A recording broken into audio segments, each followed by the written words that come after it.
നമുക്ക് ചായയുടെ ഗുണങ്ങളും ദോഷങ്ങളും ഒക്കെ നമുക്ക് നോക്കാം. ചായ എന്ന് പറഞ്ഞു കഴിഞ്ഞാൽ നമുക്ക് ഒഴിച്ചുവിടാൻ പറ്റാത്തൊരു പാനീയമാണെന്ന് പറഞ്ഞല്ലോ. ദിവസം 2-3 ചായയല്ല, അതിലും അധികം കുടിക്കുന്ന ഒരുപാട് പേര് നമ്മുടെ ഇടയിലുണ്ട്. പലരും പറയുന്ന ഒന്നാണ് രാത്രി ഉറക്കം കിട്ടുന്നില്ല. അപ്പോൾ അവരോടൊന്ന് ഡീറ്റെയിൽഡ് ആയിട്ട് ചോദിച്ചു കഴിഞ്ഞാൽ ഈ വൈകിട്ടാകുമ്പോൾ ചായയോ കാപ്പിയോ ഒക്കെ ഒരു എനർജിക്ക് വേണ്ടി കുടിക്കുന്നവരാണ്. അപ്പം ഒരു 6 മണിക്ക് ശേഷം നിങ്ങൾ ചായയൊക്കെ കണ്ടിന്യൂസ് ആയിട്ട് കുടിക്കുന്നുണ്ടെങ്കിൽ നിങ്ങളുടെ ഉറക്കം കുറയുന്നതായിട്ട് കാണാം. അപ്പോൾ അവർ എത്ര അയണുള്ള ഭക്ഷണം കഴിച്ചാലും അതൊന്നും നമ്മുടെ ശരീരത്തിൽ പിടിക്കാതെ വരുന്നത് കാണും. അപ്പം ഇങ്ങനെയൊക്കെയുള്ളൊരു ശീലം ഉണ്ടെങ്കിൽ ഇതൊക്കെ കഴിവതും മാറ്റുക. അതിന് പകരം സാധാ വെള്ളം തന്നെ നല്ലപോലെ കുടിച്ചു കഴിഞ്ഞാൽ ഒരു പരിധി വരെ ബുദ്ധിമുട്ടുകളൊക്കെ കുറയും. ഹായ്, ഞാൻ ഡോക്ടർ പ്രിയ, QNB ഹെൽത്ത് കെയറിലെ ഹോമിയോപ്പതിക് ഫിസിഷ്യനാണ്. ഒരു ദിവസം നമ്മൾ എത്രയൊക്കെ ചായ കുടിക്കാറുണ്ട്? നമ്മൾ മലയാളികൾക്ക് ഒഴിച്ചുവിടാൻ പറ്റാത്തൊരു പാനീയമാണ് ചായ. ലോകത്തിലെ കണക്കെടുക്ക് നോക്കുകയാണെങ്കിൽ വെള്ളം കഴിഞ്ഞ് രണ്ടാമത്തെ പാനീയമായിട്ട് ഉപയോഗിക്കുന്നത് ചായയാണ്. പക്ഷെ ചായ കുടിക്കുന്നതുകൊണ്ട് എന്തെങ്കിലും ഗുണങ്ങളുണ്ടോ, അതോ ചായ കുടിക്കുന്നതുകൊണ്ട് എന്തെങ്കിലും ദോഷങ്ങളുണ്ടോ? ഇന്ന് നമുക്ക് ഈ വീഡിയോയിലൂടെ ഈ ഒരു ടോപ്പിക്കിനെ കുറിച്ച് ചർച്ച ചെയ്യാം. നമുക്ക് ചായയുടെ ഗുണങ്ങളും ദോഷങ്ങളും ഒക്കെ നമുക്ക് നോക്കാം.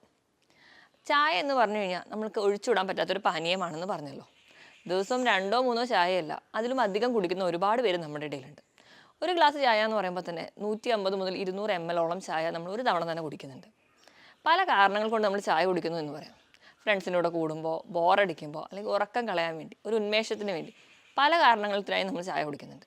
അതുകൊണ്ട് തന്നെയാണ് പല വെറൈറ്റിയിൽ ഇന്ന് ചായ നമുക്ക് ലഭ്യമാണ്. മസാല ചായ, അല്ലെങ്കിൽ ഏലക്കയുടെ ചായ, കാടമം ടീ, അങ്ങനെയൊക്കെ പറഞ്ഞ് ഒരുപാട് പേരിൽ നമുക്ക് അറിയപ്പെടുന്നുണ്ട്. ഈ ചായ കുടിക്കുന്നതുകൊണ്ടുള്ള ഗുണങ്ങൾ എന്തൊക്കെയാണെന്ന് ആദ്യം നോക്കാം. ചായയിൽ എന്തൊക്കെയാണ് ഘടകങ്ങളെന്ന് നോക്കിയാലോ. Tannin, caffeine, glucuronic acid, lactic acid, ചെറിയ തോതിലുള്ള മിനറൽസ് ആയിട്ടുള്ള സിങ്ക്, മാംഗനീസ്, ഫ്ലൂറൈഡ്, പൊട്ടാസ്യം, ഇവയൊക്കെ ചായയിലുണ്ട്. അതുകൊണ്ട് തന്നെ കുറച്ച് ഗുണങ്ങളൊക്കെ നമുക്ക് കിട്ടുന്നുണ്ട്. ഒന്നാമതായിട്ട് പറയുകയാണെങ്കിൽ ഒരു ഉന്മേഷം കിട്ടും. നമ്മുടെ നെർവ്സിനെയൊക്കെ ഒന്ന് സ്റ്റിമുലേറ്റ് ചെയ്യും. അതുകൊണ്ട് തന്നെ തലവേദനയൊക്കെ കുറയുന്നതായിട്ട് കാണാം. നമുക്കൊരു എനർജി താഴ്ന്നിരിക്കുന്ന സമയത്ത് ഒരു ഗ്ലാസ് ചായ കുടിച്ച് കഴിഞ്ഞാൽ ഇതുകൊണ്ടാണ് നമുക്കൊരു ഉന്മേഷം കിട്ടുന്നത്. ഇതുപോലെ തന്നെ ലോ BP ഉള്ളവരുടെ BP ഒന്ന് റൈസ് ചെയ്യാൻ വേണ്ടി സഹായിക്കുന്നുണ്ട്. ഒരു പരിധി വരെ ഹൈപ്പോഗ്ലൈസീമിയയും ഉയർന്ന ഷുഗറിൻ്റെ നിലവാരവും ഒന്ന് കൺട്രോൾ ചെയ്യാനും നമുക്ക് ചായ നമ്മളെ സഹായിക്കുന്നുണ്ട്. കൊളസ്ട്രോൾ ലെവൽ മെയിൻറ്റെയിൻ ചെയ്യാനും ഈ ചായയിലുള്ള ഘടകങ്ങൾ നമ്മളെ സഹായിക്കുന്ന ഒന്നാണ്.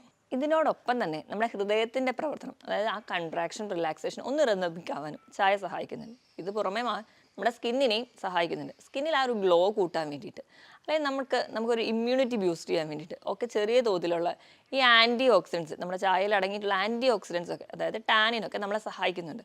നമുക്ക് ആ സ്കിന്നിന് ഒക്കെ ഉണ്ടാകുന്ന ചെറിയ ചെറിയ ചുളിവുകളൊക്കെ ഇതൊക്കെ മാറാൻ വേണ്ടി നമുക്ക് ഉപയോഗിക്കാം. അതുകൊണ്ട് തന്നെയാണ് ഗ്രീൻ ടീയിലുള്ള ഘടകങ്ങളൊക്കെ ചിലർ എക്സ്റ്റേണലിയും യൂസ് ചെയ്യുന്നുണ്ട്. ഇത് കൂടാതെ തന്നെ ആൻറ്റി ഓക്സിഡൻറ്റ് പ്രോപ്പർട്ടി ഉള്ളത് കൊണ്ട് തന്നെ ക്യാൻസർ പോലെയുള്ള രോഗങ്ങളെ ഒരു പരിധി വരെ കുറയ്ക്കുന്നതായിട്ട് ചായയിൽ നടത്തിയ പഠനങ്ങളിൽ പറയുന്നുണ്ട്. ഇതൊക്കെയാണ് ചായ കുടിക്കുന്നതിൻ്റെ ഗുണങ്ങൾ. പക്ഷേ നമ്മൾ കൂടുതലായിട്ട് ചായ കുടിക്കുകയാണെങ്കിൽ അതിനൊരു ദോഷമുണ്ട്. ചായ മാത്രമല്ല, എന്തും അധികമായി ചെന്നാൽ നമ്മുടെ ശരീരത്തിന് ചില ദോഷങ്ങൾ കാണിക്കാറുണ്ട്. അപ്പോൾ ചായ 2-3 ഒക്കെയാണ് കുടിക്കുന്നതെങ്കിൽ ഒരു പരിധി വരെ നമുക്ക് നോർമലാക്കി എടുക്കാം. 7-8 ചായ കുടിക്കുന്നവർ വരെ നമ്മുടെ ഇടയിലുണ്ട്. പ്രത്യേകിച്ച് വീട്ടമ്മമാർ ഇടയ്ക്കിടയ്ക്ക് ഒന്ന് എനർജി ഡൗൺ ആകുമ്പോൾ അവർ ചായ കുടിക്കും. വീട്ടിൽ ബാക്കി വരുന്ന ചായയും അവർ കുടിക്കുന്ന കാണാം. അപ്പം ഇങ്ങനെ അധികമായിട്ട് ചായ കുടിച്ചാൽ എന്തൊക്കെ ദോഷങ്ങളാണ് ഉണ്ടാകുന്നത് നോക്കാം. ഒന്നാമതായിട്ട്, നമ്മൾ അധികമായിട്ട് ചായ കുടിക്കുമ്പോൾ നമ്മുടെ ശരീരത്തിൽ ടാനിൻ്റെ അളവ് കൂടുന്നുണ്ട്. ടാനിൻ്റെ പ്രശ്നം എന്താണെന്ന് വെച്ചിട്ടുണ്ടെങ്കിൽ നമ്മുടെ സസ്യങ്ങളിലൊക്കെയുള്ള അയണിൻ്റെ അബ്സോർപ്ഷൻ തടയും. അപ്പോൾ ചായ അധികമായി കുടിച്ച് കഴിഞ്ഞാൽ നമ്മുടെ ശരീരത്തിൽ ഇരുമ്പ് ആഗീകരണം ചെയ്യുന്നത് കുറയുന്നതായിട്ട് കാണാം. അതുകൊണ്ട് തന്നെയാണ് ഒരു 10 വയസ്സിന് താഴെയുള്ള കുട്ടികൾക്ക്, എന്തു വന്നാലും ഒരു 5 വയസ്സിന് താഴെയുള്ള കുട്ടികൾക്ക് ചായ കൊടുക്കരുത് എന്ന് പറയുന്നത്. അതുകൊണ്ട് തന്നെയാണ് നമ്മൾ ഭക്ഷണം കഴിക്കുന്നതിനോടൊപ്പം ചായ കൊടുക്കരുതെന്ന് പറയുന്നത്. ഇടവേളകളിൽ ചായ കുടിക്കുന്നതുകൊണ്ട് വലിയ തെറ്റില്ല. പക്ഷേ നമ്മൾ ഭക്ഷണത്തിനോടൊപ്പം തന്നെ ചായ കുടിക്കുകയാണെങ്കിൽ നമ്മുടെ ഭക്ഷണത്തിലുള്ള അയണൊന്നും അബ്സോർബ് ചെയ്യാതെ പോകുന്നുണ്ട്. അതുകൊണ്ട് തന്നെ ചായ ഇതൊരു ദോഷമായിട്ട് അഫക്റ്റ് ചെയ്യാറുണ്ട്.